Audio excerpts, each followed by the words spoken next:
Welcome back to my YouTube channel Design Learner. In today's video, we shall discuss about characteristics or features of comparative politics. Comparative politics, first of all, we shall discuss about first characteristics, analytical and empirical study. Comparative politics focuses on analytical and empirical research. It is no longer confined to descriptive study. It seeks to analyze empirically and analytically the actual activities government and their structure and functions. It stands for scientific study of politics. Secondly, objective study of politics. Comparative politics involves a value-neutral empirical study of the various processes of politics in their environment. Only those values are admitted whose validity can be scientifically demonstrated. It basically concentrates upon the study of what is the politics and what is not and what should be. That is the main objective study of politics that studied in the comparative politics. It rejects the normative prescriptive approach of the comparative government. It aims at developing an empirical and objective theory of politics capable of explaining and comparing all phenomena of politics. Thirdly, emphasis upon study of infrastructure politics. Comparative politics now seeks to analyze the actual political behavior of the individuals, groups, structure, subsystem, system in relation to the environment in which their behavior manifests. These are the infrastructure of the politics or political system. It is now not confined to the study of formal institutions of the government in terms of their legal power and functions. Fourthly, interdisciplinary focus. Comparative politics accept the desirability and need for adopting their disciplinary focus. It accepts the need to study politics with the help of knowledge of psychology, sociology, anthropology, economics, and other social sciences. Political behavior is a part of the general social behavior and is intimately related to all other aspects of human behavior. As such, it can be systematically analyzed only with reference to other social sciences. Further, the study of political structure can be studied only in relations with the social structure. Fifthly, study of a political process in both developed and developing country.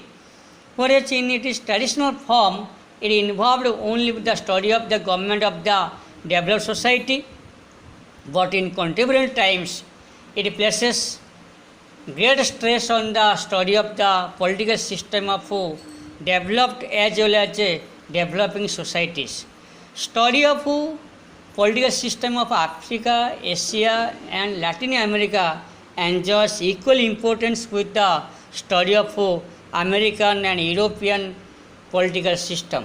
Modern political scientists like Almond, Coleman, Sidney, David Easton, Powell and Edward Steele have given considerable importance to the study of politics in developing societies.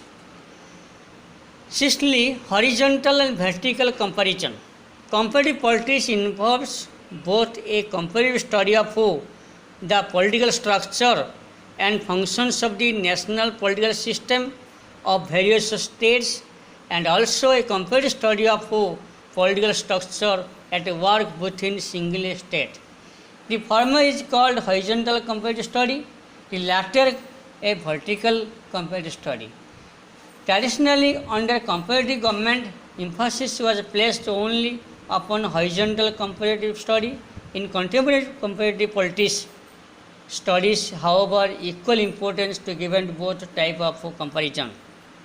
In contemporary times or in 20th century, there is the comparative study of both horizontally and vertically. Seventhly, scientific theory building as an objective. The objective of study of comparative politics is not only to make comparative study of the similarities and dissimilarities of different political systems, but also to build a theory of politics. Scientific theory building is its objective. Eighthly, conceptualization of politics as a political system. Comparative politics has adopted the concept of the system for study of the politics. The concept of a political system has virtually replaced the concept of the state. It stands adopted as a new analytical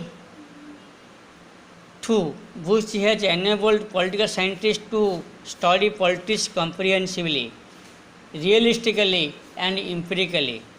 To sum up or to conclude, it is used both as a macro and micro, horizontal and vertical study of politics. It is a very useful tool for comparative study of the political system in terms of their structure, function, process. So this is about the characteristics and features of comparative politics. In our next video, we shall discuss about the scope of comparative politics. Thank you very much.